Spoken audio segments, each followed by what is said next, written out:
السلام علیکم، میں ہوں محمد بلال عباسی اور آپ دیکھ رہے ہیں بغاوت ٹی وی۔ مقبوضہ کشمیر کے حریت رہنما یاسین ملک کو بھارتی عدالت نے 2 مرتبہ عمر قید سمیت دیگر سزائیں سنائی ہیں، لیکن سزائیں سنانے سے قبل جموں و کشمیر لبریشن فرنٹ کے بہادر سربراہ نے انتہا پسند عدالت سے چند سوالات کیے، جن کے جوابات جنونی ہندو کی برسر اقتدار مودی حکومت کے پاس نہیں تھے۔ عالمی خبررساں ایجنسیوں اور بھارتی میڈیا کے حوالے سے بتایا ہے کہ یاسین ملک نے بری عدالت میں استفسار کیا کہ انہوں نے عدالت میں پوچھا کہ اگر میں دہشت گرد تھا تو کیس کے دوران میرے خلاف چارج شیٹ کیوں فائل نہ کی گئی؟ میں دہشت گرد تھا تو وزیر اعظم واجپئی کے دور میں مجھے پاسپورٹ کیوں جاری ہوا؟ میں دہشت گرد تھا تو اہم جگہوں پر لیکچر دینے کا موقع کیوں دیا گیا؟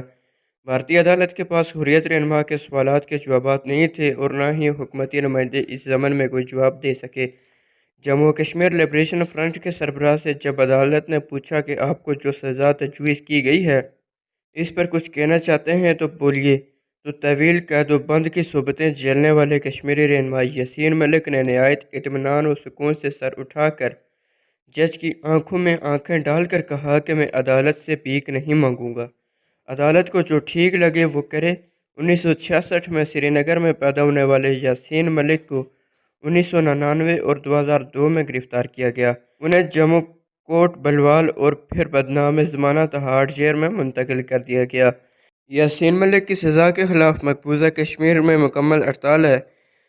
حریت رہنما یاسین ملک نے گزشتہ پیشی پر بھی عدالت میں کہا تھا کہ اگر آزادی کی جدوجہد کرنا جرم ہے تو میں قبول کرتا ہوں اور اس کے نتائج سے بھی واقف ہوں۔